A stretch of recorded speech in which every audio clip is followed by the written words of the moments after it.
enfermedad está subsumida en una determinación social.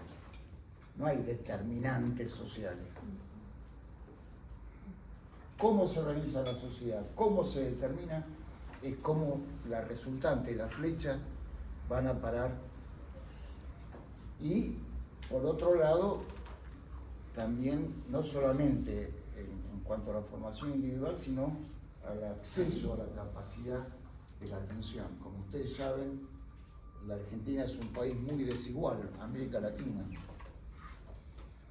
Y las capacidades de atención de la enfermedad son muy distintas, depende de dónde estemos parados o dónde nos caiga en gracia el llegar, o de la disponibilidad de guita que tengamos, o dónde vivamos simplemente, ¿no? Entonces, estas cosas son las que se discuten, o las que tratamos de discutir en concreto, en general en América Latina y en nuestro país. Hace ya 40 años, para unificar toda la cantidad de gente que estaba trabajando y pensando en esto, se creó ALAMES, que es la Asociación Latinoamericana de Medicina Social. Cumple ahora en noviembre 40 años. Que funciona por cada país, que además tiene redes por ejes temáticos. Ahora el encuentro está favorecido por todo esto que es la tecnología, ¿no? Los Zoom y todo eso de la tarde que hay. Y que cada 2 años ahora, antes era cada 3, hacemos un encuentro en distintos lugares donde volcamos lo trabajado, las experiencias. Por suerte, en nuestro país, y ya desde hace bastante tiempo, llegamos tarde, dije, pero por suerte se fueron creando en distintos institutos universitarios, en distintas universidades, lugares en donde se desarrolla, se estudia, se investiga, bajo las reglas de esta concepción, de este paradigma.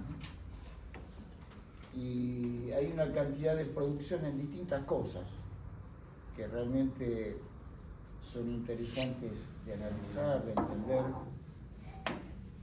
por lo menos de leer, ¿no? Para estar informado. Yo quiero seguir haciendo un peloteo.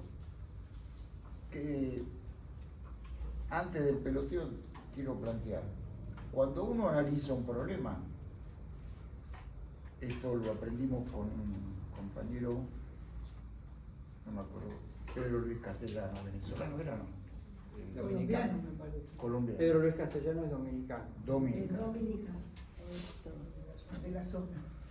Él nos enseñó que siempre que uno ve un fenómeno, hay que plantarse y decir, esto obedece. Hay niveles para analizar ese fenómeno. Hay un nivel singular, que por ahí es el que nos llega. Por ejemplo, qué sé yo, una diarrea. La diarrea la tiene una persona concreta. Hay un nivel, digamos, comunitario, o no es lo mismo la diarrea en un tipo de zona norte que en un pibe, como dice el Chaco, los pobres pibes del Chaco, ¿no? Como dice. Las condiciones por las cuales llega la diarrea y las condiciones para curarse de la diarrea son distintas. Y hay una cuestión de tipo social. Y hay una cuestión general. No es lo mismo que haya un latifundio o que haya afanado, usurpado tierra a la población originaria y que entonces, corridos por las plantaciones de soja y por la fumigación, no tengan acceso a un agua decente. Y esta ley general de que se planta soja porque da guita es lo que determina que el pibe aparezca con diarrea en determinadas condiciones. O sea, nosotros muchas veces estamos acostumbrados, como recibimos gente, estamos acostumbrados a pensar lo que se nos presenta. Y perdemos de vista que lo que se nos presenta es solamente un epifenómeno, que hay que tratarlo, porque uno con la charla hay que hacer los cambios, tiene que resolver el tema de la diarrea, claramente. Pero no nos damos cuenta, no entendemos que está enmarcado en esta. Entonces siempre, y esto es una de las cosas que hemos aprendido, que veamos un fenómeno, estudiemos por qué esta persona, por qué dentro de este grupo social y dentro de qué marco más general se está dando esto que se nos presenta para que tengamos que enfrentar y resolver. Pregunta, ¿qué es la vida? ¡Upa! Con mi ley no es vida.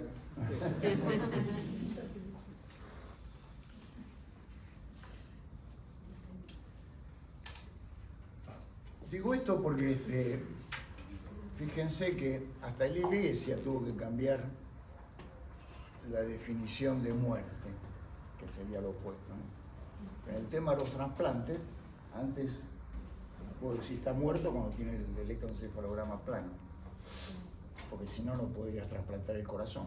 El corazón sigue vivo.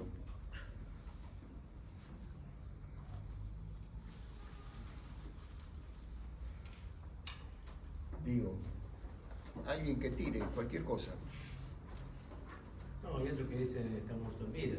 ¿Cómo? Hay otra gente que dice está muerto en vida. Muerto ¿No? en vida. Entonces como que ahí es medio... ¿Qué es eso, muerto en vida? No, y además particularmente me pasó en el año 89 que me dijeron que estaba muerto en vida porque tenía SIDA. Y no lo tomé, por suerte lo tomé. Estuve acá después de muchos años, pero muchos lo tomaron y estaban literalmente muertos en vida, digamos, la angustia, la imposibilidad de ser feliz en la vida, por más que tuviera en Chaco, en Buenos Aires, agua potable, plata o no plata, digamos. Entonces, también depende de cómo uno afronta la cuestión, no solamente una definición, ¿no? Uno también vive. Sí, digamos, la expresión esa de muerto en vida en general es condenatorio, ¿no? Si no, ya estás out, por más de que sigas caminando, pensando, qué sé yo, en realidad te excluyen sobre todo, no sé en qué año fue que te dijeron 89. ¿Eh? 89. La habrás pasado por la mierda, sí. La verdad que no, pero no, porque había lo que me rodeaba decían que la pasaba, decían que la pasaba. No, pero había mucha estigmatización. Claro. Lo que puso de manifiesta la epidemia de HIV fue las concepciones de mierda que tenía la sociedad. Entonces se podía escuchar en la Cámara de Diputados, bueno, estos pobres pibes con hemofilia que los transfundieron son HIV inocentes, pero los otros son todos drogadictos o Claro, la primera definición fue enfermedad rosa. Entonces, Enfermedad rosa. La peste rosa. La Porque peste los rosa. homosexuales eran Entonces responsables. lo que puso de manifiesto es esa epidemia, como casi toda la epidemia, es el horror que era la sociedad en la que Claro. vivíamos. La xenofobia. Xenofobia, homofobia, Sí, igual. discriminaciones de todo tipo. Y por otra parte, la victimización cuando era algo biológico. Entonces ahí sí el Estado tenía que subsidiar. Eso se discutió en el Parlamento argentino en estos términos. Entonces eso reflejaba además cierta opinión de lo que estaba pasando en la sociedad. Los que hemos tenido algún fallecido en esa época sabemos que era un verdadero calvario acceder al glorioso sistema médico en la Argentina, que no estaba tan mal en esa época, pero no encontrabas un puto hospital que te atendiera. Bueno, muy estigmatizante. Y siguiendo al Fuerte, compañero, fuerte, porque los compañeros no escuchan. no, digo, siguiendo lo que dice el compañero, creo que vida tiene que ver con estas expectativas, con este futuro, con el mirar. Sí, yo cuando... ¿Por qué preguntaste eso? ¿Pero la hormiga tienen vida? ¿De qué? Ahí No, va, claro, un iba a proyecto, eso, iba a una eso. expectativa. Yo sé que está haciendo. Iba al tema del ecosistema. Claro. Una bacteria tiene vida, o sea, La medicina social toma. algo más acotado. Pero hicimos congreso en defensa de la vida. No, te digo para dividir en dos grandes grupos, lo orgánico y lo inorgánico. Vida es todo aquel grupo de moléculas Claro. capaz, Nace, Que crece, tenga se la reproduce. capacidad de más nacer, respirar. fuerte, Nace, crece, se reproduce y muere. claro. La Y molécula. reacciona La vida ante los sería estímulos. nacer y respirar, Desarrollarse. desarrollarnos, reproducirnos y bueno. Sí. Y morir. Y reacciona Y ante evolucionar. estímulos de fuera, ¿no? Yo creo que no hay una sola definición de vida. Como todas las cosas, sí, dale, a ver. No tengo una respuesta, pero no sé si hay una sola definición de vida, porque es el punto más biologicista puede determinarse de una persona que, no sé, deja de latir su corazón, ¿no es cierto? Bueno, no tiene más vida, murió. Hay otras personas que no saben si estamos, hay personas que no saben si están vivas. No sé, es como difícil la pregunta. No, la pregunta de la biología más pura, Sí, la respuesta que dio la compañera es esa, y está bien. claro. Todo aquello que es capaz de reaccionar ante estímulos, de autorregular algunas cosas, de reproducirse. Ahí las piedras no lo pueden hacer. Los vegetales sí, las hormigas también. Los vegetales, pues. Los vegetales Sí, son más ¿puedo decir malos algo? de lo que pensaste. Sí, buenísimo. ¿Puedo decir Pero algo? todo esto porque... ¿Puedo decir algo? Ah, Porque a mí me resulta muy interesante la definición que da Maturana de ser vivo. Él dice que ser vivo es el chileno, Maturana. el chileno, sí, Humberto. El que dice que es el que permanentemente está en autopoiesis, en autoproducción de sí mismo. Lo que explica el desequilibrio, el reequilibrio, y que toma desde la célula más pequeñita hasta un sistema ecológico, como ser vivo. Es el equilibrio, es una...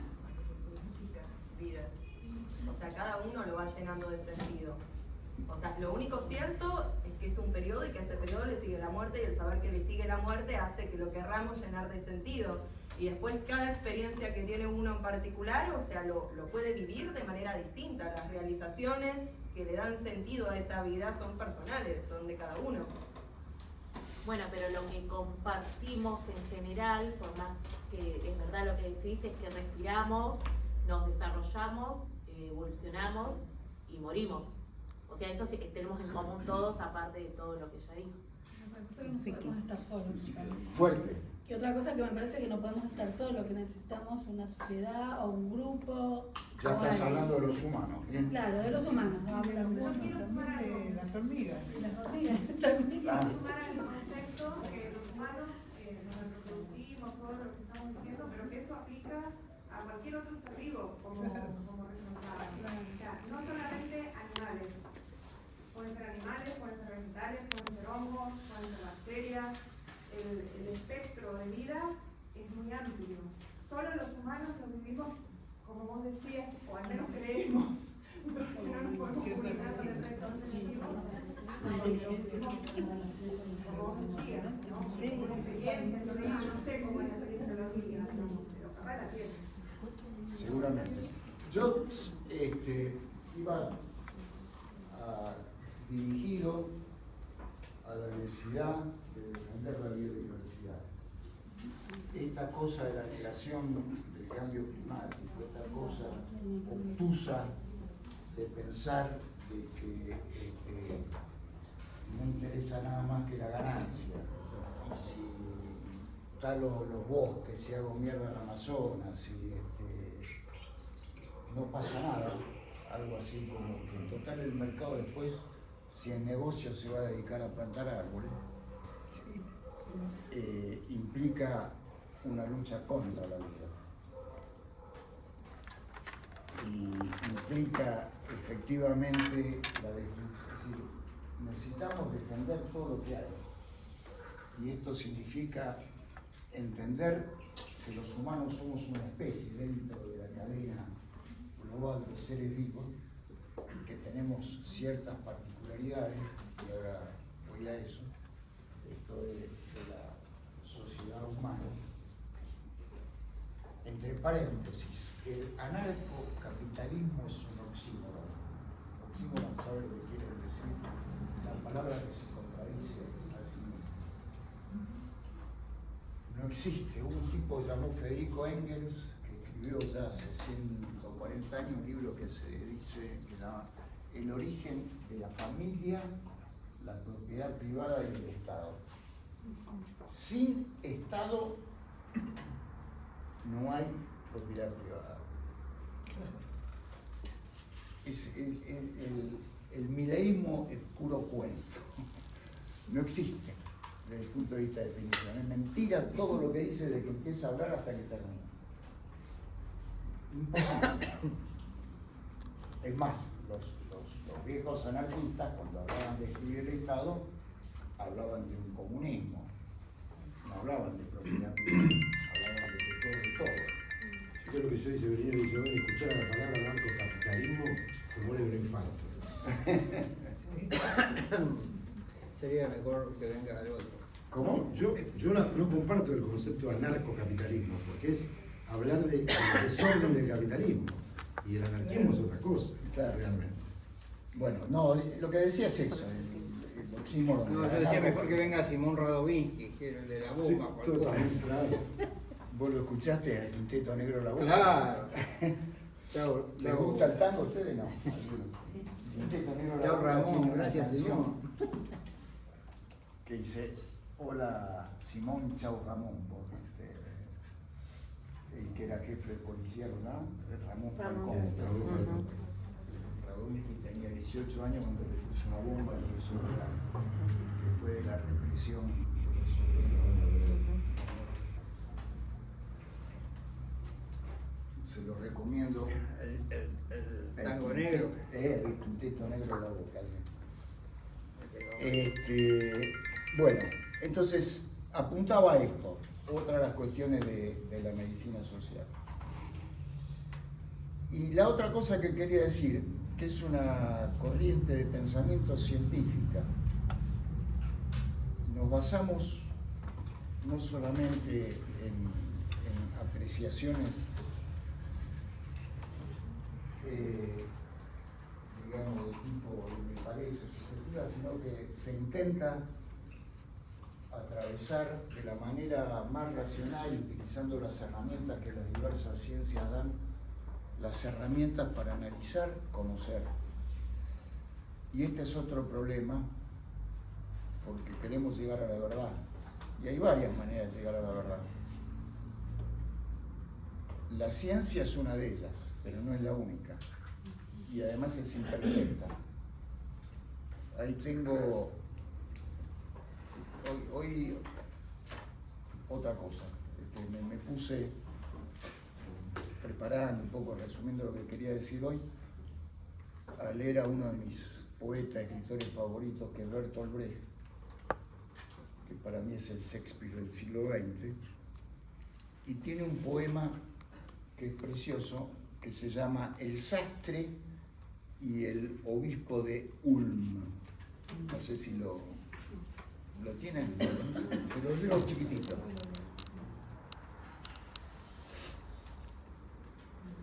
Obispo, puedo volar, le dijo el sastre al obispo.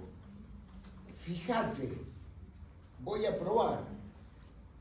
Y con algo como alas, el sastre subió al lugar más alto de la catedral. Pero el obispo no quiso mirar. Como el hombre no es un ave, eso es pura falsedad. Dijo el obispo del sastre, nadie volará jamás. El sastre ha muerto. La gente al obispo fue a informar. Fue una locura. Sus alas no tenían qué. Sus alas se tenían que desarmar. Y ahora yace destrozado sobre la plaza de la catedral. Que repiquen las campanas. Era pura falsedad. Como el hombre no es un ave, dijo el obispo a la gente, nunca el hombre volará. 1592 es la anécdota esta. Digo la ciencia y las verdades. En ese momento el obispo demostró que era verdad. aspecto que es absoluto, que es histórica, y un aspecto que es relativo. Y la ciencia se maneja así. Encontramos verdades en determinado momento histórico, pero eso puede ser o subsumido en una verdad más grande, más general, o directamente contradecido. De manera tal que la ciencia que nosotros queremos aplicar, y que es un camino que para nosotros es más racional, no siempre nos conduce a la verdad. Y que hay otra forma de llegar también a la verdad. Para algunos puede ser la verdad revelada, ¿no? Lo que creen. Y eso no se discute. Las fuerzas del cielo. La fuerza del cielo. El amor. Uno sabe cuando se enamora lo que es verdad y lo que no es verdad. La estética, el arte en particular, la literatura, para mí el poema es bello, es verdadero. Hay caminos que conducen a la verdad. Nosotros tratamos de unir todos ellos, nos basamos básicamente en la ciencia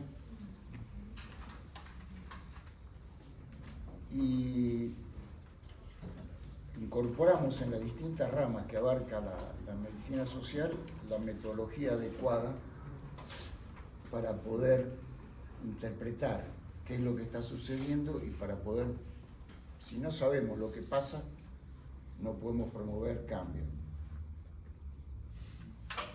Y para promover Auspició este cambio, fragmento Aerolíneas Argentinas. ¿cómo? Auspició este fragmento Aerolíneas Argentinas. El hombre puede volar. El hombre Por ahora. puede volar, por ahora en aerolínea. Una más y lo dejo al video. Ustedes saben, me voy a la astronomía, salto. Hoy estoy por el cielo. Nosotros estamos les voy a ahorrar todo el tema de cómo se originó la vida en la Tierra, porque eso es otro capítulo para mí apasionante, pero lo dejamos después si hay tiempo y ganas. Pero sí quiero plantear esto, el origen del universo. Nosotros vivimos en el sistema solar, que tiene la estrella más grande, que es el Sol.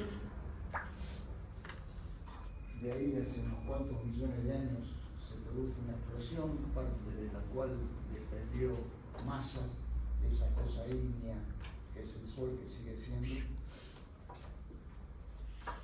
La fuerza de esa explosión hizo volar por distintos lugares lo que hoy conocemos como los planetas, entre los cuales estamos nosotros. Por la ley de Newton sabemos que los cuerpos se atraen, no podemos salirnos de la órbita de los cuerpos más grandes, por eso giramos alrededor del Sol. A su vez, una parte de la Tierra o algo que vino que es la Luna nuestra, que es más chiquitita, gira alrededor nuestro, y no se puede ir a pasear.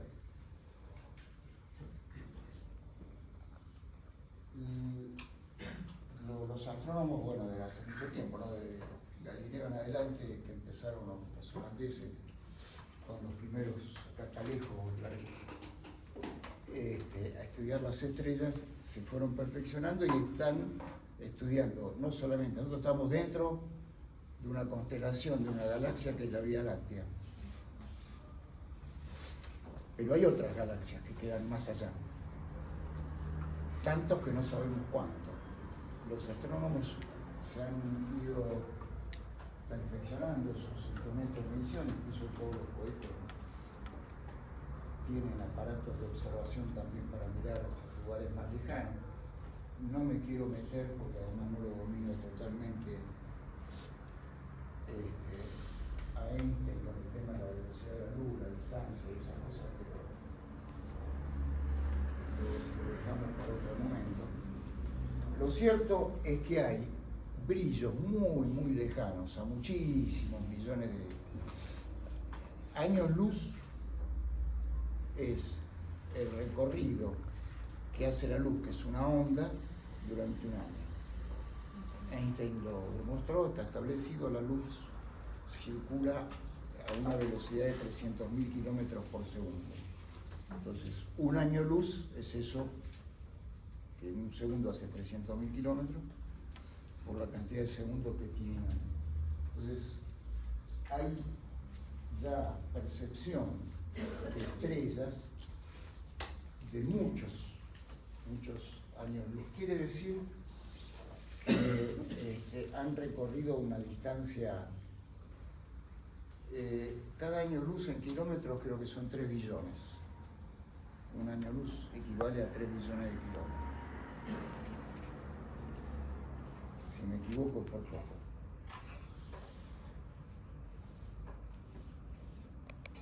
Una de los últimos adelantos que hay en la telescopía es poder ver esas estrellas lejanas y transformarlas en un espectro de luz, la espectrografía. Y se descubrió, porque además se puso equipos que captan ondas, que al principio parecían interferencias, llamaban interferencias cuando ustedes escuchaban en la radio, no sé si alguien escuchó una vez onda corta, pero hay pi, entre medio, ¿no? No se sabía bien qué era. Pero se llegó a saber de que son emisiones de onda de estrellas lejanas que interrumpen la recepción del sonido. En esa espectrografía se transforma, hay una especie de, se descompone en una especie de arco iris, y se sabe que los objetos que se están acercando al observador, es decir, a la Tierra, giran hacia el violeta. O sea, van... Esas interrupciones que se escuchan como interferencias en la espectrografía se manifiestan como rayas negras. Y los que se alejan van hacia el rojo.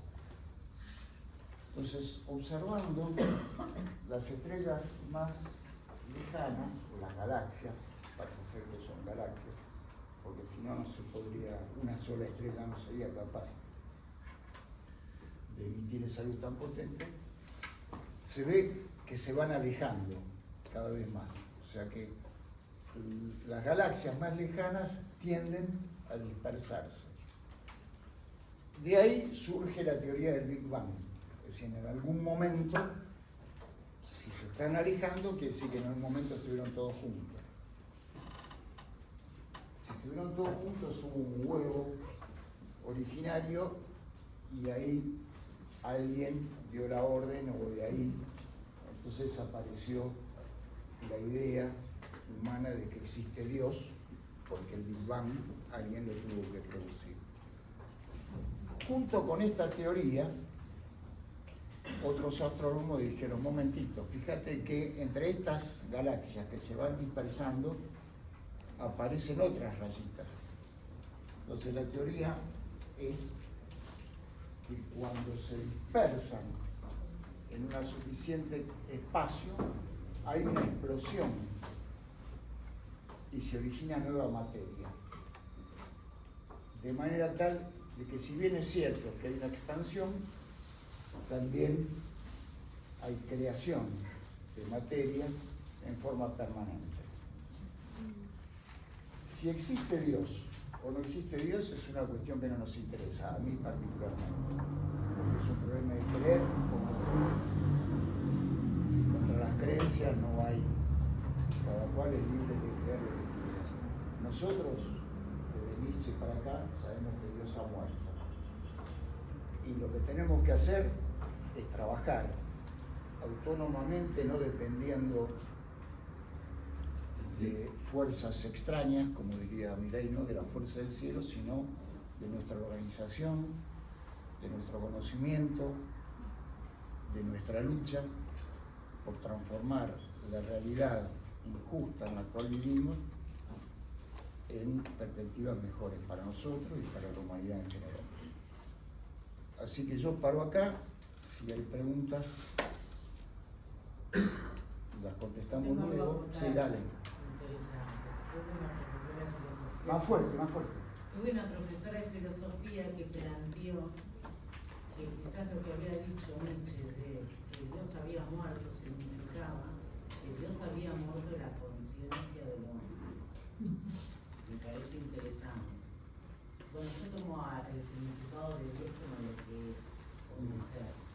Vuelvo a decir, no me preocupa esa discusión, porque No, llueve en el yo- desierto, porque llueve en el mar, si total no va a sembrarse nada.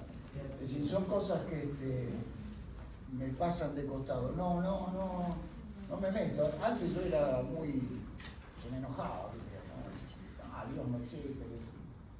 Creo y convivo perfectamente con compañeros que creen, y lo que me interesa es lo material concreto y lo que puedo hacer. Lo que no puedo hacer, me parece que lo dejamos para otra oportunidad. Sí, quería decir algo sobre la idea de Dios. Quería decir algo sobre la idea de Dios. Yo soy agnóstica, así que eso queda así como algo por descubrir. Pero si uno ve la idea de Dios que tienen las comunidades, hay comunidades que tienen la idea de un Dios inmanente. Son las que respetan la naturaleza. Y están las 3 grandes religiones monoteístas que tienen un Dios trascendente y les permite hacer aquí en la tierra cualquier cosa, porque Dios está en otro lado. Creo que la idea de Dios es organizadora de cómo nos manejamos con el mundo. Por eso me parece interesante a veces charlar sobre cuál es la idea de Dios, porque tiene consecuencias bien concretas en lo que hacemos. Me parece bien, gracias por tu agregado. Vuelvo por lo que dije antes, en torno al tema de la biodiversidad y a esto. Respeto profundamente tanto a los compañeros aborígenes como a quien tenga Pero es muy alguna de las... interesante lo que acaba de Sí. explicar la compañera, ¿no?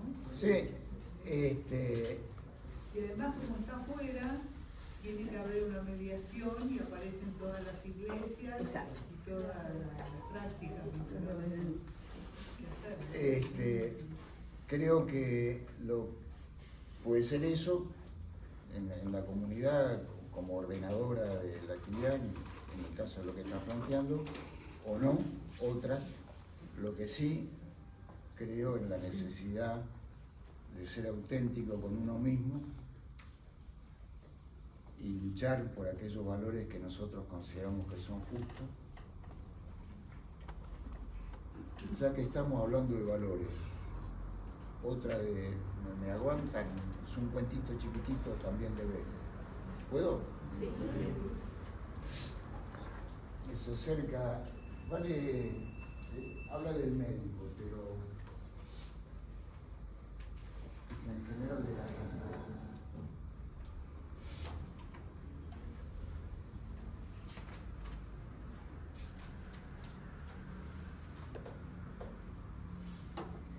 Está en un libro que no lo conseguí, me lo bajé, lo compré en alemán, me costó la verdad leerlo, pero hoy por suerte me lo bajé de la red. Es un libro que se llama El libro de las mutaciones, de Metí. Y el parrafito del cuentito se llama El médico apolítico. El filósofo Metí discutió con unos médicos la situación del país y los instaba a colaborar en una transformación. Los médicos se negaban alegando que ellos no eran políticos. Entonces Metí les contó la siguiente historia. El médico Xin Fu participó en la guerra emprendida por el emperador Ming para conquistar la provincia de Khensi. Trabajó como médico en diversos lazaretos y su conducta fue ejemplar, al punto que durante mucho tiempo se enseñó en las escuelas de medicina que esa actuación debía constituir un ejemplo para todos los médicos. La mano artificial que fabricó para los soldados que habían perdido una mano dio mucho de hablar. Como médico, podía considerar resuelto el problema del reemplazo de miembros por prótesis. Solía decir que si había llegado a ese grado su perfección, su habilidad de médico solo se debía al hecho de haber renunciado rigurosamente a cualquier otro interés. Interrogado acerca del objeto de la guerra en la cual participaba, respondió: como médico no puedo juzgar. Como médico solo veo hombres heridos, no colonias productivas. La Corte hizo oídos sordos a estas declaraciones. En consideración a sus méritos como médico, la Corte podía hacerse la distraída porque cuando pidieron a Xin Fu su opinión sobre los escritos del agitador Tien, quien condenaba la guerra, la conquista, la obediencia incondicional de los soldados al imperio, los bajos salarios a los campesinos y a los polis. Cuando le pidieron opinión sobre esto, se limitó a responder: como filósofo podría haberme formado una opinión, como político podría combatir al imperio, como soldado podría negarme a obedecer a matar al enemigo, como poli podría encontrar demasiado bajo mi salario, pero como médico no. No puedo hacer nada de eso, y en cambio puedo hacer algo que ninguno de ellos puede ser capaz de hacer: curar las heridas. Pero se dice que Xin Fu, este noble y consecuente punto de vista, en una determinada oportunidad, cuando el enemigo conquistó la ciudad en la cual se encontraba, huyó más presto que volando para que no le dieran muerte, como partidario del emperador Ming. Cuentan que se disfrazó de campesino y se deslizó a través de las líneas enemigas como cualquier hombre acosado, mató a otros hombres, y como filósofo replicó a quienes lo echaran en cara su conducta cómo podría seguir actuando como médico si me mataban como hombre.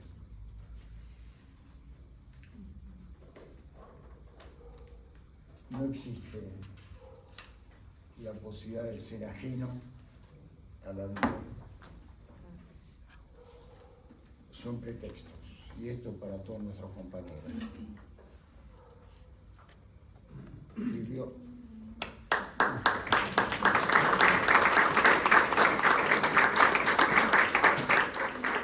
Un romántico el tipo, ¿no? No, un humanista. No. Una inercia de semejantes textos, de Bertolt Brecht, de Santucho, la guerra mundial. Silvio, lo anoté acá como los editores de la tele, pero si querés hacer la presentación Sí, de Enrique, que quedó sin hacer. Hacía un break. Ustedes saben que hoy hay paro acá, hay un paro universitario, así que podemos mandar, creo yo, un saludo a los compañeros de las organizaciones gremiales que organizan el paro, a pesar de que no estamos carnereando, sino que estamos tratando de prepararnos para la lucha seguramente por los mismos fines, defender la universidad, defender lo público, etc. ¿Está bien? Sí. Puedo seguir desarrollando, pero...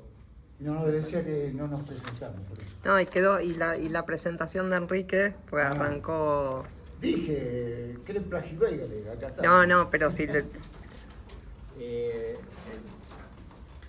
La diferencia fundamental entre los judíos y los griegos, yo me anoto en el occidente, iluminista, positivista, etcétera, etcétera, tratando de salir de eso, sobre todo el positivismo, pero es que el pueblo judío tiene mucha influencia de las revelaciones. ¿No? El filósofo luminoso que intentaba trabajar la intersección entre la ideología judía y la ideología marxista. Se puede bucear esas interacciones.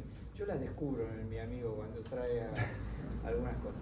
Como andábamos juntos, a mí me decía, el otro me decía Weigale, que se ve que es algo, pero no, yo soy más bien gallego, más bien cuadrado, soy traumatólogo, miro la radiografía, veo que hay una fractura, empiezo a imaginar qué tornillo puedo ponerle para que esa fractura no se vea, etcétera, etcétera. O sea que vengo de un pensamiento absolutamente médico, hegemónico, biologicista, etcétera, etcétera.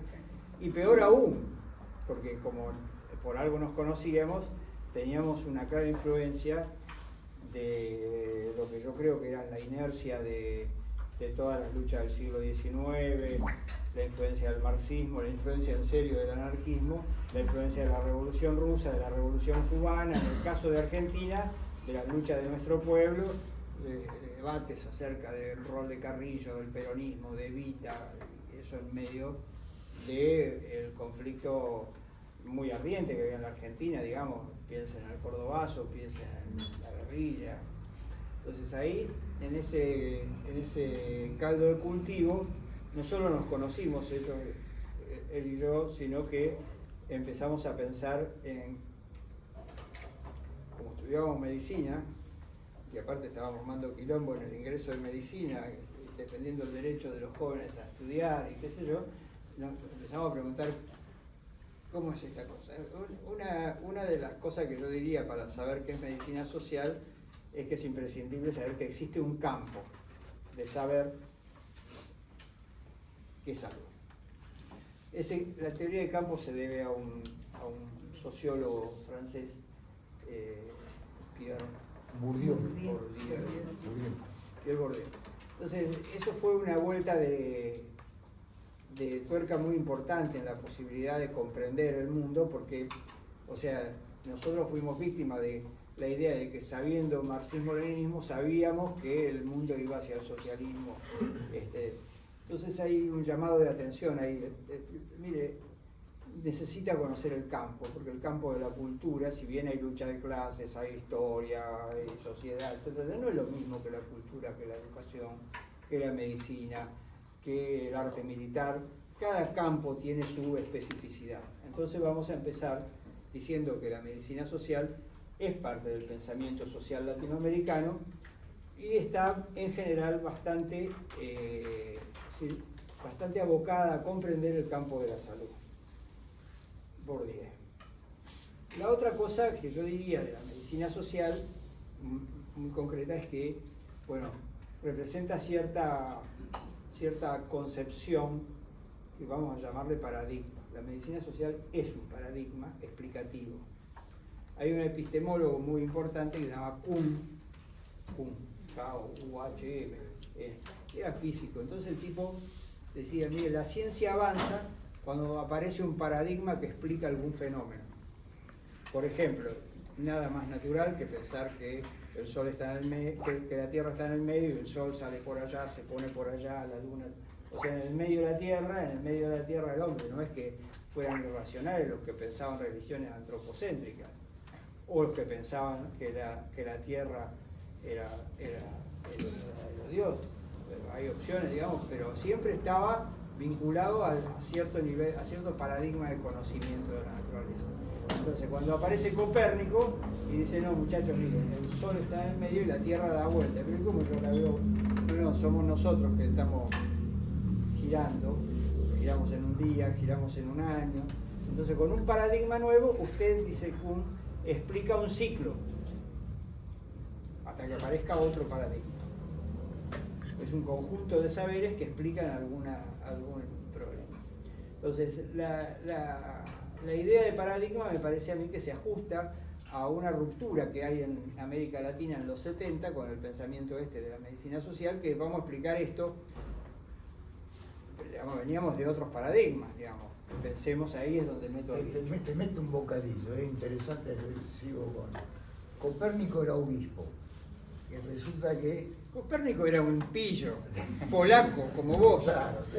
Entonces, Resulta que la iglesia tenía un problema, que no sabía cuándo cuernos era la Semana Santa. Entonces le indica a él, que era astrónomo, que empiece a estudiar para que saber exactamente cuándo tenía que ser, porque es 40 días la cuaresma de Polo Carpero. ¿Cuándo son 40 días? Copérnico era un pillo, porque se dio cuenta que el sol estaba en el medio y que la tierra no estaba en el medio, contradiciendo la escritura bíblica, pero no se lo dijo al Papa, lo escribió en idioma matemático, porque la ciencia, eso también tenemos que decir, tiene cierto idioma específico. Por eso el individuo intenta hablar ese idioma específico de los economistas, que es cierto que hay algunos artículos de un premio Nobel de Economía que tienen una base matemática que ninguno de nosotros lo va a poder leer ni interpretar, por lo mismo que si leemos a alguien que no sabe química, el ciclo de Krebs es lo mismo que hablar en chino. Entonces Copérnico lo escribe en un idioma específico, matemático. El que sí sabe cómo leerlo es el famoso Galileo Galilei, que andaba con el telescopio y dijo, y sí, es como dice el pillo este de Copérnico. Y se lo dice al Papa. El Papa, como todo el mundo comprende, es el poseedor del secreto más importante del mundo de las religiones monoteístas. El Papa sabe perfectamente que Dios no existe y que no habla con nadie. Entonces el Papa le plantea a Galileo Galilei, mirá, esto en algún momento se va a saber y hay que decirlo, pero hay que decirlo bien, política. Que no se nos arme un quilombo con todos estos que dicen que la tierra la hizo Dios en 7 días, y el séptimo día descansó. Venimos diciendo esto hace como 1500 años, y ahora no vengas a patearnos, a escupirnos el asado, le dice el Papa, digo yo, a Galileo. Galileo entonces escribe un libro donde él defiende de manera muy comprensible las teorías de Copérnico, y lo hace en una manera de diálogo el libro, y le pone a la persona con diálogo Simplicio. Ya todo el mundo se dio cuenta que Simplicio era el Papa y que no tenía razón. Entonces la bronca no era solo por el conocimiento, sino que ahí entran otros ingredientes, que es el poder político que había acumulado la Iglesia, el gobierno de lo terrenal, la posesión de las tierras, que cualquier rey o feudal tenía que saber que era porque Dios quería. Entonces ahí había un poder en juego donde entra la política y entra la historia. Por eso lo sacuden a Galileo Galilei. No es cierto lo que dice la obra de teatro. No es cierto, la verdad es que había un problema político muy fuerte y invito a explorarlo. Pero el tema del paradigma, digamos, paradigma es lo que dice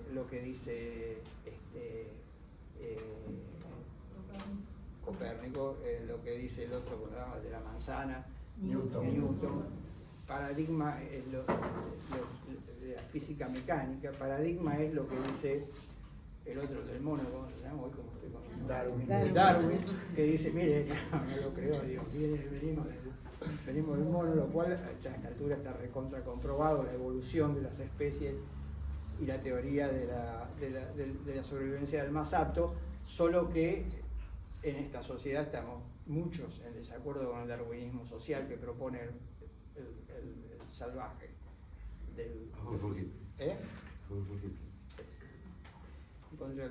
Bueno, pero son paradigmas. Un paradigma es el psicoanálisis. ¿Sí? Un paradigma interesante porque le hace un tajo a la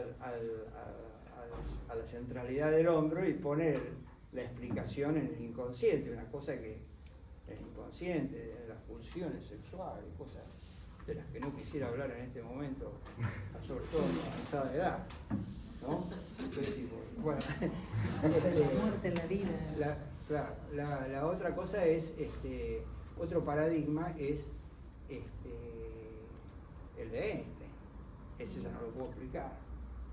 Pero el tipo se da cuenta, miren la película Oppenheimer, se da cuenta que está desatando una fuerza que probablemente lleve a la destrucción de lo que conocemos como humanidad, que es un valor. La destrucción de la humanidad, la vida, que es un valor. Dicen, se va a salvar las cucarachas, pero ni siquiera eso es seguro si hay guerra atómica. Y ahí están evaluando qué hacen con eso. ¿Los cucas? No, con la bomba atómica. Con la bomba atómica táctica, con la bomba atómica. En principio encontraron un modelo muy inteligente. Ustedes saben que el mejor servicio de inteligencia de la historia de la humanidad era del zarismo, la Ojraná. Del servicio de inteligencia del zarismo sale el servicio de inteligencia soviético. Del servicio de inteligencia soviético sale el servicio de inteligencia de Israel, que le acaba de poner una carga explosiva en cada uno de los pagers con los cuales la organización Hezbollah pensaba evitar que los escuchen por los teléfonos. Me estás escuchando ahí. Y acaban de producirle 4.000 bajas, 11 muertos. Al día siguiente 20 muertos y más bajas con los Handys. Y arriba el bombardeo, matando a un general iraní y al ayatolá, eso yo, lo cual ha puesto al mundo en una espiral ascendente de la guerra, además de las barbaridades que ya se venían registrando en Gaza, y probablemente estén tentados de tirar una bomba atómica táctica, con lo cual el final de la historia de la escalada está por verse. Lo mismo podemos decir de la actualización de la doctrina. Entonces la idea de guerra atómica y de fin de la humanidad por la guerra atómica, el invierno nuclear, también es un paradigma. Entonces, la medicina social es un paradigma. ¿Quiénes alimentan esta ciencia? Los compañeros de la medicina social más o menos conscientes, Juan César en primer lugar, y antes había mucha gente que había hablado de la medicina social, pero Juan César lo pone como un proyecto de investigación con ciencias sociales. No quiere decir que no pueda experimentarse con medicamentos, con fisiología, muy bien Hussein, muy bien estudiamos las regulaciones de las hormonas, pero acá hay una cosa que nosotros queremos saber. Nosotros sabemos que tiene peor pronóstico un niño de madre soltera que vive en un rancho al lado del riachuelo que el que tiene la misma enfermedad en otro lugar. O sea que acá hay una cuestión de clase, plantea Juan César, que era marxista. Hay que decirlo con toda claridad. Acá hay un problema de clase. Acá no es lo mismo cómo se enferman los obreros metalúrgicos que cómo se enferma un campesino, que cómo se enferma alguien que no tiene necesidad de vender su fuerza de trabajo. Entonces aparece estudios sobre la salud de los trabajadores. La primera etapa de la medicina social quisiera marcarlo en un momento muy especial de la historia latinoamericana, que es cuando el PRI le cede a la izquierda mexicana la Universidad Autónoma de México. Y ahí, aparte de tremendos profesores mexicanos, aparecen algunos exiliados. Me estoy pensando en Asa Cristina Laurel, ustedes habrán sentido hablar, esa bibliografía es parte fundante. Asa Cristina Laurel, honoris causa en la Universidad de Buenos Aires, parte de la propuesta de la profesora Graciela Biagini, me acuerdo perfectamente de eso. Bueno, no me acuse. Sí, no, es un orgullo. Pero la cuestión es que ella empieza investigando la salud en la fábrica. Y además con una metodología muy interesante, que es una metodología de estudio participativo, donde los obreros, por supuesto todos, bueno, mejor no lo quiero alargar. Bueno, no solamente hay una propuesta, digamos, ahí de paradigma explicativo a través de las ciencias sociales, o sea, entran a tallar ahí la historia, la geografía, la política, la economía, sobre todo la historia, pero vista desde este punto de vista del paradigma marxista de la lucha de clases, sino que además aparece una metodología de cómo se producen los conocimientos que necesitamos para explicar los fenómenos de salud, enfermedad, atención, ahora decimos salud, los procesos de salud, enfermedad, atención, cuidado. La idea de proceso la incorpora la medicina social y pelea duramente con la OMS, que dice determinantes sociales, un listadito de cosas. No queremos un listadito de cosas, ¿viste? Casa sin agua, techo de paja, queremos saber por qué ¿En qué proceso se inscribe que alguien vive en esa vivienda? ¿Con qué proceso histórico, económico, político? Esa búsqueda profunda es la medicina social. Entonces hay una metodología participativa. Esto de la participación de los trabajadores venía también de una persona de que debemos considerar absolutamente latinoamericano por adopción, que es la labor enorme de Giovanni Berlinguer y todo el grupo de guerrilleros italianos antifascistas. Eso incluye todo la reforma italiana, la reforma, el modelo obrero italiano, una cantidad de cosas que se ponen rebeldes y operativas en estas playas en ese proceso latinoamericano, no iberoamericano, no panamericano, con Estados Unidos adentro, ¿no? Estamos hablando de la rebeldía latinoamericana. Ahí también hay una parte de nuestro paradigma, ¿sí? Y hay una metodología. En ese sentido, yo quisiera recordar uno de los argentinos clave para esta corriente, que es Juan Zamaja. Después voy a volver sobre eso, sobre el filósofo preferido de Juan Zamaja, que era Gian Battista Vico, italiano con doble C, que hablaba de Corsi e Recorsi de la historia. Puta madre, lo quiero poner porque nadie pensó que la Argentina iba a tener este destino con este energúmeno, ni que la universidad, ni que el CONICET, ni que la pobreza, ni que lo que estamos viendo en este tremendo año que nos ha tocado vivir. Entonces, esta vuelta de la historia, lejos del optimismo de aquel marxismo positivista, debe ser analizado con este rigor que estoy tratando de plantear, con las ciencias sociales, y tenemos un problema acá de que nosotros no entendimos en qué proceso estamos, por eso hemos caído en esta situación. Pues no hemos podido leer, algo no hemos podido leer. Y esa idea del ciclo, del corsi-recorsi, debe ser analizado. Pero bueno, volvamos al tema de qué es la medicina social. Entonces, un paradigma, es una metodología, son las ciencias sociales. De ahí surge con mucha fuerza la idea de que mejores conocimientos vamos a tener en la interdisciplina o en la transdisciplina. ¿Comprenden? Y nosotros fuimos agregando cosas que nos fueron conduciendo naturalmente a la salida de la contradicción principal. No es que no buscamos la contradicción principal, la contradicción de clase, la opresores y oprimidos, liberación o dependencia, que sería más bien hegeliano la contradicción principal, sino que hemos ido llegando a la complejidad, porque en el Congreso de Colombia se incorporó la lucha por la salud mental, por la desmanicomialización y también por incorporar todo el capital que se producía a través de un campo científico y otro paradigma que es el del psicoanálisis. Digamos, ahí jugaron un papel enorme los compañeros argentinos. No, anoten, como dice Fontana Rosa, anoten la gorda Berman, Silvia Berman, enorme, cordobesa. Y Alicia Tolkien también, pero siguen los nombres, ¿no? Podríamos hablar de Alicia Gilones, podríamos hablar de Mirta Clara, podríamos hablar de muchos. Mary Langer, de, ¿cómo se llama? Rosarino. Bueno. Yo para poner a alguien de Rosario. Bueno, además se fue incorporando. No, de salud mental. Carlos Bloch fue muy importante, lo voy a mencionar. Belmartino. No, Belmartino no, estoy pensando en el psiquiatra, ¿cómo se llama? Galén. Galén, el libro de Galén del tiempo. Mariano. Sí. Emiliano. Bueno, empiezan a aparecer explicaciones mejores que las anteriores. Entonces, nosotros veníamos de una historia de los paradigmas explicativos, digamos, que podríamos ponerlos más o menos con la hipótesis de la teoría epistemológica de Kuhn, que arrancamos con en el medioevo con que este es porque el diablo lo partió en medio, este es porque Dios quiso, digamos. ¿Y qué tenemos para ofrecer? Techo, lecho y oración. Y las que sabían otros paradigmas, que solían ser las mujeres campesinas, que se masturbaban y gritaban, y que sabían anticoncepción, y sabían del parto, y sabían cómo curar esto con este lluvia, brujas.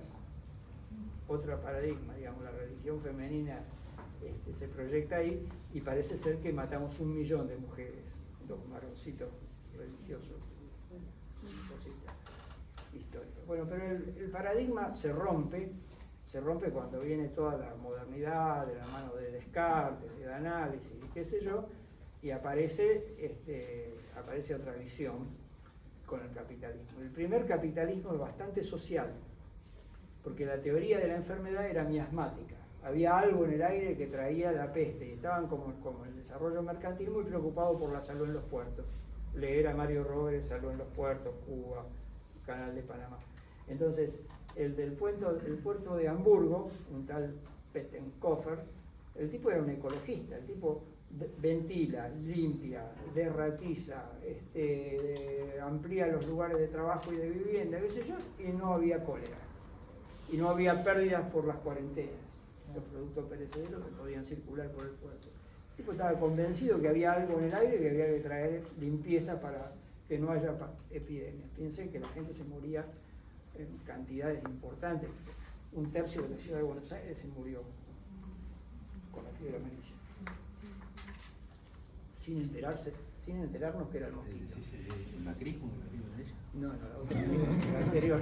Bueno, pincelada de humor de Pablo Sarmiento. Muy bueno. La cuestión es que aparece algunos de los padres de nuestras desgracias que trajeron bendiciones, que fueron el descubrimiento de que era una bacteria. Primero el epidemiólogo John Snow en Inglaterra, pero después el tipo Koch pone el microscopio y dice, acá está, ¿viste? Le inyectamos esto y le viene cólera, le inyectamos a la rata y se enferma. Algunas cosas las filtramos y no se ven, entonces deben ser por otro tipo de agentes, los virus filtrables.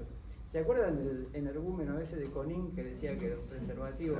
La porcelana. La porcelana, porque a las soluciones pestilentes para ver si había alguna bacteria o era un virus, la colaban con unos filtros de porcelana. Entonces el tipo considera que el espermatozoide... Atraviesa una porcelana. Un tarado, lo importante que tarado.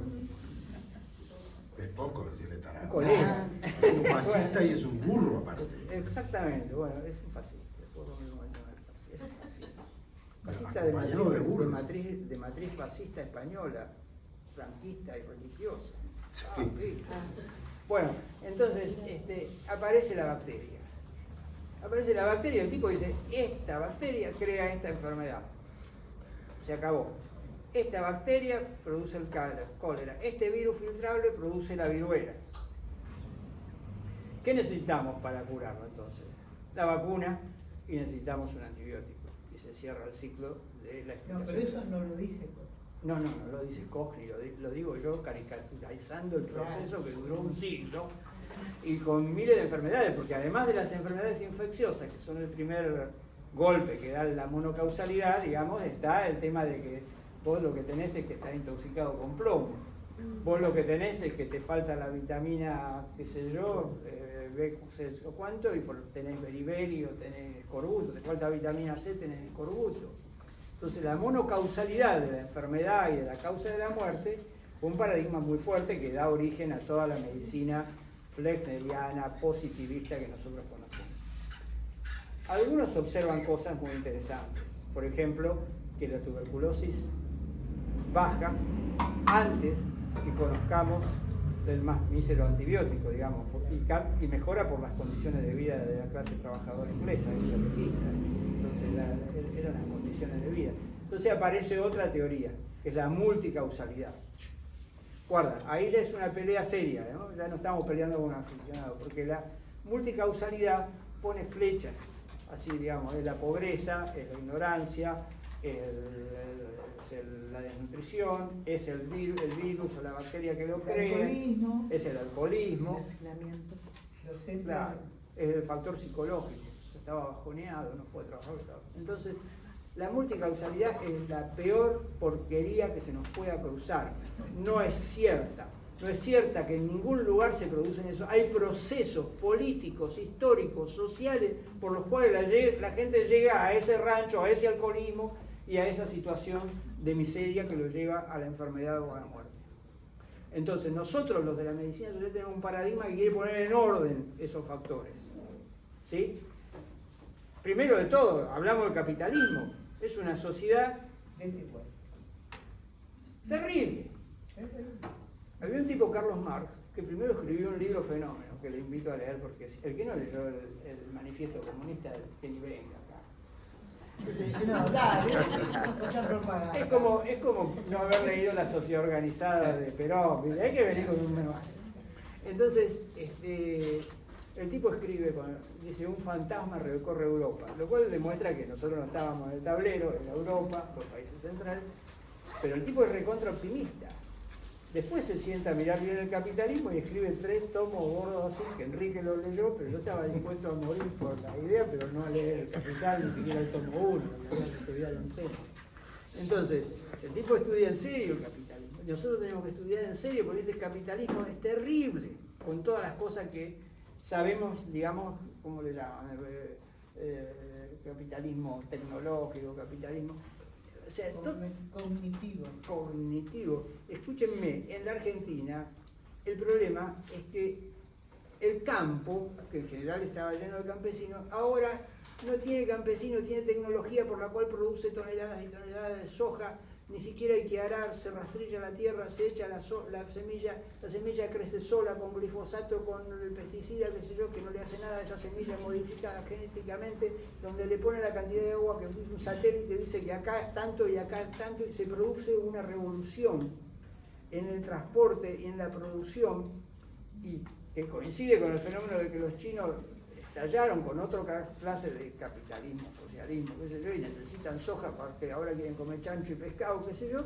La cuestión es que eso está en la raíz de cómo se apropian de la renta, de la ciencia, del campo, etcétera, etcétera, de las producciones, está en la raíz de todos nuestros males de esta sociedad.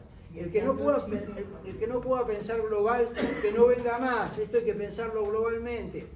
Y el que no puede actuar local, el que no puede actuar en su barrio, en su casa, con su mujer, porque eso también es político, mejor que no venga más también. Nosotros sabemos que hay que pensar global y que hay que actuar local. Eso también es parte del paradigma del llamado a la acción de la medicina social. Corsi y recorsi de la historia. Entonces, una cosa era el paradigma de Virchow, que eran las revoluciones del 1848, el tipo era un tremendo piquetero, fusil en malo, y después iba con el microscopio y descubría que los seres vivos están hechos célula a célula, que no hay una cosa que era también un paradigma que resultó equivocado, que era la generación espontánea de la vida. No sé si te hablar de eso, Enrique. No hay generación espontánea de la vida, célula a célula. Entonces, este Virchow, el padre de la anatomía patológica, era tremendo piquetero. El padre de la patología.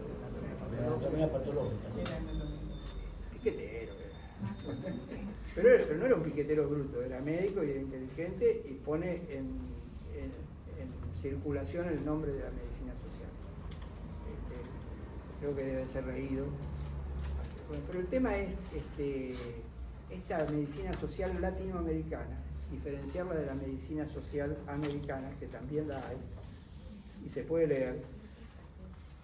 Nosotros tenemos el apoyo de una revista en Nueva York que se llama Social Medicine. ¿Conocía? Y hay unos que no, imitan a nosotros en Estados Unidos, que se llama Consortium, creo que se dice así, ¿no? Of Social Medicine. Y a nuestro congreso de medicina social venían unos tipos rarísimos, Susan se va a acordar, venían unos tipos de Canadá que a la gente más o menos de confianza le decían que ellos eran guerrilleros quebecois. Guerrilleros de Quebec. ¿Y por qué son guerrilleros? Le decíamos nosotros, acá había causa de sobra para dictadura, miseria, pero en Quebec. Después miren en internet que es Quebec, es el lugar más bello que se puede imaginar. Y nosotros queremos ser latinoamericanos. Te lo digo en criollo así de tipo, nosotros queremos ser latinoamericanos. Yo creo que estaba enamorado de Susan. Por eso querían ser latinoamericanos, pero alguna razón hacía que los tipos se hacían guerrilleros y querían ser latinoamericanos. Y resulta que ahí aparece Mario Robles diciendo que la palabra Latinoamérica es francesa. Y tiene mucho que ver con Haití, y con Quebec, y con Luisiana y todo eso. Vamos todavía. Entonces, hay que saber un poco de historia para saber de dónde venimos y cómo explicamos esto. La medicina social de los 70, de la que nos avivamos tarde, Enrique, puta madre, teníamos a alguien que oprimía ahí, pero de repente empezaron a venir los exiliados en el 83. ¿Quién vino? José Carlos Escudero, Mario Testa, Silvia Verne, Alicia Stortiner. Mamita, qué pibes. Están vivos y algunos lo vamos a tener acá. Pero esos tipos nos avivaron a los que nosotros éramos jóvenes, teníamos pelo, éramos jóvenes. ¿Te acordás? ¿Vos te acordás? Yo me creía en serio que... Yo tengo pelo, disculpame. Este debe ser bravo. Entonces, yo estaba convencido de que donde yo pisaba no iba a crecer el pasto. Éramos una generación, decir que somos setentistas, en esa época las mujeres nos miraban con cariño a los setentistas, ¿verdad? Bueno, y ustedes también nos miraban de mamita, con la minifalda. La mini, peor, el mini short. Bueno, una revolución que tuvo ese contexto. Por supuesto, la Argentina fue bañada en sangre con la dictadura, todo lo que conocemos de historia nuestra, que es lo mejor. Pero nosotros ganamos una batalla muy importante. Muy importante. Si usted hoy quiere estudiar salud pública, no va a encontrar bibliografía de Abranzón y de todos los de la época del desarrollo. Va a encontrar a Mario Testa, a Giovanni Berlinguer, a Asa Cristina Laura, a Sonia Fleury, todos autores de la medicina social latinoamericana o saúde colectiva, como le dicen en Brasil. Todos los másters habidos y por haber leen nuestra bibliografía, aún a los que no nos quieren. Qué sé yo, me acuerdo cuando hicimos el curso del Jara, nosotros lo acusábamos de epidemiología clásica, nosotros somos la epidemiología crítica con Jaime Brey, Naumar Almeida Filio, la complejidad, qué sé yo, y los tipos sabían, viste, calcular la mortalidad infantil, habían llegado al chi cuadrado, y nosotros dale con la nuestra. Entonces, en la generación siguiente la pusieron a Asa Cristina, hicieron un sancochito, no se podía obviar la explicación médico-social si uno quería pertenecer a alguna explicación de la medicina social. Esto fue copando, digamos, un momento en que la salud pública era desarrollista, la organizaba el ministerio, organizaba los cuentes, porque los tipos tenían la idea de la planificación normativa, que si tenían un ministerio en la provincia, tenían tantos hospitales, tantos centros de salud, la gente preparada, vieron esos mapas de cada cuánto tiene que llegar la consulta, entonces necesitamos tantos profesionales. Planificación normativa. Ninguna planificación normativa salió nunca. ¿Por qué? Porque no tenía en cuenta esto que dice ella, que es la participación de las personas, los intereses en juego. Entonces, ¿quién nos aviva que esa planificación normativa de la OPS iba al fracaso? Y que el secreto era la participación, la política, analizar el conflicto. Es Mario Testa, en su pensar en salud. Entonces, estos pensamientos, hoy en Brasil, Mario Testa es más que Pelé. Entonces, estos pensamientos triunfaron. Fue desparejo la influencia que tuvieron en los sistemas y servicios de salud. Nosotros defendimos y defendemos a Cuba, porque haciendo estas cosas Cuba tiene menor mortalidad infantil y los tipos tienen más talla que los norteamericanos, digamos, y más parejito. Entonces, lo social, un enfoque social del reparto de los bienes, da resultado en Cuba. Y en nuestra América, en Costa Rica, porque la Alianza para el Progreso de Kennedy, para tratar de empatarle a Cuba, eligió un país y elige Costa Rica, y ahí no da golpe de Estado, y ahí es un buen sistema de salud y de educación, y disuelve el ejército. Entonces Costa Rica también tiene buenos resultados. El peor resultado lo tiene Estados Unidos, con el mercado, con los seguros privados. Y nosotros acá debemos tener, como O'Donnell dice de la política, un empate. Porque acá hubo Carrillo, hubo peronismo, hubo obras sociales, hay obras sociales provinciales, hay una constitución que plantea el tema del derecho, pero también hay mercado que se apropia, que lucha desesperadamente por apropiarse de la renta, etcétera, etcétera. Y habría que caracterizar bien en qué momento estamos, porque ese empate ese empate viene de que la gente que pensaba que el Estado tenía que hacerse cargo, que era un derecho, fracasa con Alfonsín porque las democracias no se comen, ni se educan, ni se curan. Fracasa con las traiciones de Menem, que le abre el paso cuando cae el muro a toda la parafernalia del mercado, que se expresa en un libro clave que hay que conocer, que es Invertir en Salud. El dictado ya no es de la OPS y de la OMS, sino del Banco Mundial. Fracasa con la idea de que la decencia iba a solucionar esto con la Rúa, porque ni siquiera eran decentes, pero mucho menos pudieron sostener una visión más o menos acorde al pensamiento del Frente Grande y del radicalismo. Fracasa, eso se expresa en la crisis del 2001. Es interesante analizar lo que seguramente ya han vivido, que es lo ocurrido durante la famosa década ganada del kirchnerismo. Néstor Kirchner, Cristina Kirchner, 2 gobiernos, porque en ese empate se expresa, digamos, una actividad de un nuevo capitalismo que tiene que ver con el labor de los servicios de inteligencia, el lawfare, el periodismo, ya no más desaparecido, pero sí hay un patrón de lucha política que lo lleva a Lula a la cárcel, que lo lleva a Correa al exilio, que lo lleva a 3 elecciones robadas en México. O sea, aparece una nueva forma de política específica de Latinoamérica.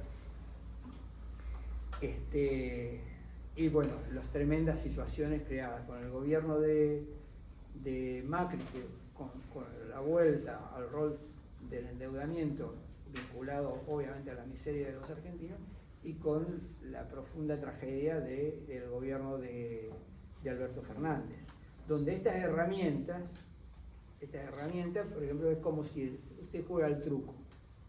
¿Usted juega al truco? Sí. No juega al truco. ¿Usted juega al truco? Sí, juega al truco. De repente cambiamos, pero el 4 de copas ahora es la carta que más vale. Entonces, la fiesta de cumpleaños mata toda la acción del Estado argentino y de todo lo que laburamos, sobre todo en la provincia de Buenos Aires, para trabajar en los hospitales, en los centros de salud, en los movimientos sociales, para evitar la tragedia de lo que ocurrió en esta pandemia, que fue después de la pandemia de HIV, fue una sindemia, le llamamos, porque cambió no solamente millones de muertos, 1 millón en Estados Unidos, mi última mirada era como 10.000 en China, 1.010.000, y en la Argentina 130.000 muertos. No es joda, sobre mortalidad comprobada. Entonces, la cuestión es que el cumpleaños vale más, los medios valen más, y aparece una estirpe nueva, que no es ya Macri amarillo diciendo todo lo bueno lo vamos a conservar, todo lo que se conquistó y lo que está bien lo vamos a conservar. No es un tipo que nos engaña, es un tipo que nos ofrece otro paradigma del lenguaje político, otro paradigma de la asignación de los recursos, otro paradigma del uso del Estado, otro paradigma que además se alinea con los que son más fuertes que los estados y que las organizaciones internacionales e incluso de los países imperialistas centrales, que son los grandes dueños de los grupos financieros y los dueños de los medios y de la tecnología. Entonces, ¿cómo la medicina social no está trabajando en entender este momento? En brindarnos herramientas para pensar global y para actuar local.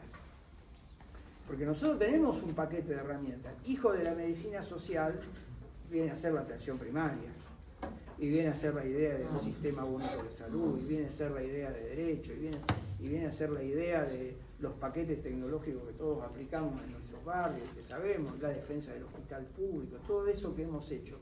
Está mal. Pero si ellos dieron semejante vuelta de tuerca en la manera de producir, en la manera de conducir política, en la manera de ganarnos, de arrasarnos, como está ocurriendo, ¿cómo no vamos a pensar en la academia y en nuestra praxis social todo esto. Entonces, tranquilo. No es la primera vez que pasa en la historia que hay estos cataclismos. El golpe del 76, la guerra mundial, tiraron la bomba atómica. No es la primera vez que hay cataclismos.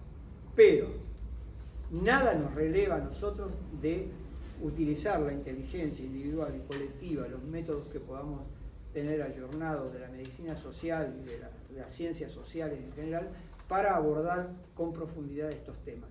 Hay una especie de transformación en algo bastardo, sucio, que es buscado, de todo lo que es la política. Y las herramientas de la ciencia política, que vinieron tardíamente a las ciencias sociales, están bastante, diría yo, repetitivas y poco eficientes a la hora de pensar alternativas. Por supuesto, dependemos muchísimo de la situación mundo, de lo que pase con la guerra, lo que pase con Trump, etcétera, etcétera. Pero, diría José Carlos Escudero, y termino con esto, somos voluntaristas. Somos voluntaristas. Nosotros estamos convencidos de que somos sujetos de la historia, no una hoja en la tormenta. Nosotros somos los que vamos a construir lo que vaya a pasar. Por supuesto, lejos de la omnipotencia, ¿no? Pero como decían viejas canciones, una gota con otra gota hace aguacero. Entonces, bueno, no sé cómo se hace. Digamos, a mí también me sorprendió esta cuestión. Digamos, yo creí que estábamos haciendo una cosa muy piola, defendiendo el Estado, defendiendo lo de la pandemia. Resulta que la pandemia es un factor, o la sindemia, porque cambió la geopolítica, cambió la forma de comunicar, etcétera, etcétera, cambió la economía. Resulta que es una cosa que no la pudimos de ninguna manera capitalizar para el sector, para el campo de la salud, como un mérito. El hecho de que se nos hayan muerto 130.000, pero podrían haber sido, si eran como Brasil o México, qué sé yo, 700.000. Entonces, todo eso que nos faltó respirador, que vino la vacuna rápida, toda esa abnegación de nosotros, los trabajadores de la salud, Aerolíneas está haciendo las vacunas. Aerolíneas, todo eso no fue arrasado por esta situación. Entonces, para mí, este curso, ahora sí, con esto terminamos. ¿Cómo estamos de tiempo? Bien. Después hago peloteo, como hace Sí. que le preguntan, le preguntan. Bueno, para mí este curso no puede ser de ninguna manera en esta circunstancia un curso donde nosotros contemos la leyenda de la medicina social y que fuimos con José Carlos y que defendimos el hospital con Pablo y que hicimos. No. Acá esto es como que hay que producir una gran movilización. Si nos han declarado la guerra, dice la policía española, bueno, pues nosotros tenemos que organizarnos para resistir. Algunos tendremos que poner los niños en el refugio, otros tendremos que poner la cara en la calle, otros tendremos que hacer otra cosa, pero en la pelea siempre los pueblos aprenden. Y nosotros tenemos la obligación como lugar de la universidad en reflexionar y generar herramientas de lucha. No es nuevo en la Argentina, pero hay una situación particularmente dramática. Entonces, para mí la medicina social va a tener proyección y va a tener vigencia si encuentra las formas, las explicaciones para poder enfrentar esto que se nos viene, que es, se morirán los que se tengan que morir, y bueno, el que pueda pagar que lo pague, y el que no puede pagar que se joda. No puede comer, que no coma. Acaban de cerrar al Bonaparte, ahora están todos manifestando, cerraron lo que es la internación y las guardias. Y bueno, es más, como hay darwinismo social, y seguramente son travestis y drogadictos, que se jodan, se lo buscaron, por travestis y drogadictos. Pero van a venir esas ideas, entonces nosotros los otra consumidores vez, quieren consumir. bueno, otra vez la libertad. Es que se utilizan las mismas herramientas, digamos, de base, o sea, porque con el tema del cambio de la ley de salud mental y demás, o sea, se agarran de eso para en realidad cerrar espacios no teniendo los recursos para que el otro se implemente. O sea, es como que toman de excusa algo positivo para darlo vuelta y hacer algo negativo. Mire, yo le digo, Yo le digo, nosotros tenemos la expectativa de vida, otra vez la vida, que tenemos por cuestiones profundamente políticas y sociales.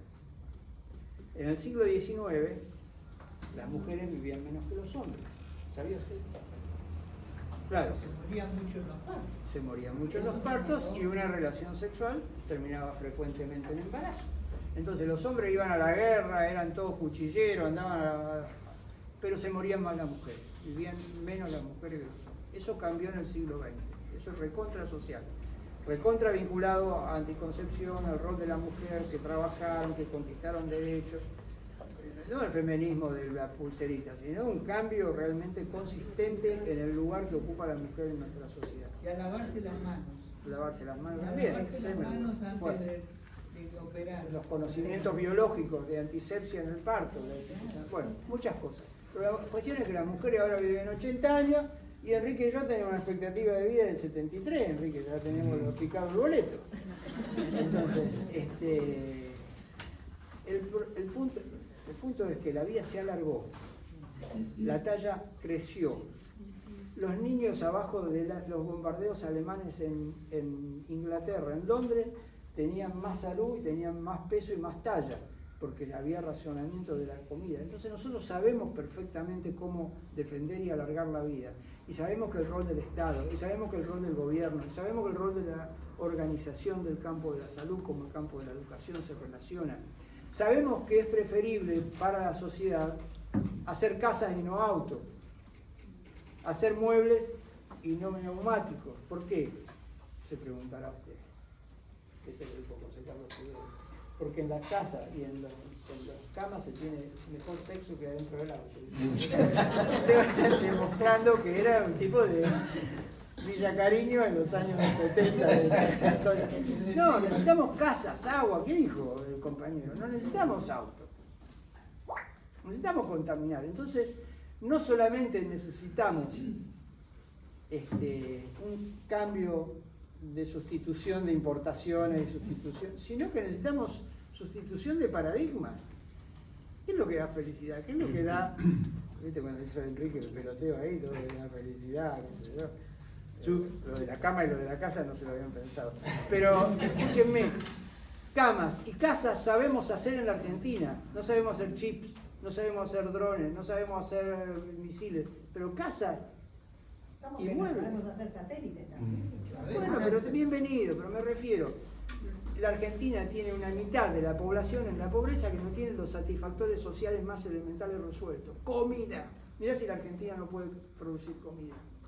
Entonces, nosotros necesitamos otro paradigma de cómo se dan las prioridades en la sociedad, que no puede ser el mercado, porque el mercado lo que te trae es autos, porque ganan lo mismo trayendo autos importados Mercedes-Benz que fabricando autos para el consumo popular. Allá volvamos a los autos, si ya que quiere fabricar autos. Entonces, la cuestión concreta es que nosotros tenemos que pensar global, tenemos que actuar local y tenemos que poner todo este capital que tiene la medicina social al servicio de este proyecto, que no puede ser sino latinoamericano, porque es muy descorazonador.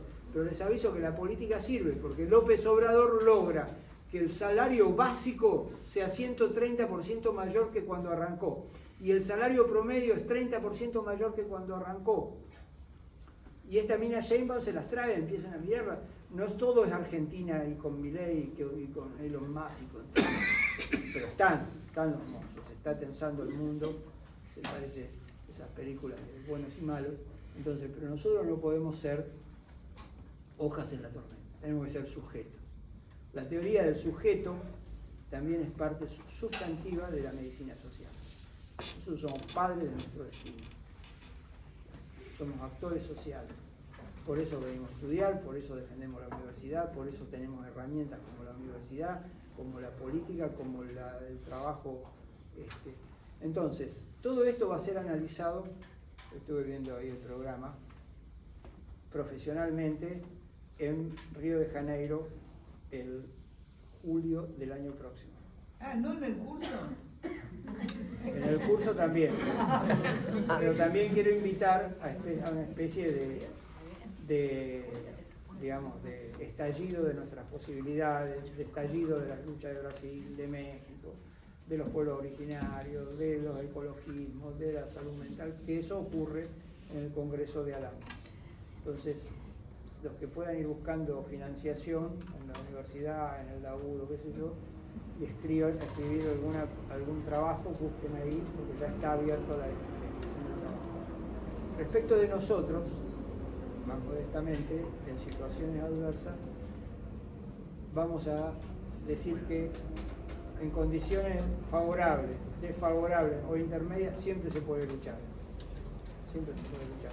Como enseña Foucault, el poder no está en Milei, el poder está en el cuerpo. Desgraciadamente, el cuerpo de la mitad más uno de la Argentina lo votó. Pero eso no es estable, porque si algo enseña la historia, es a que es un topo que se come todo. Así que ahí vamos.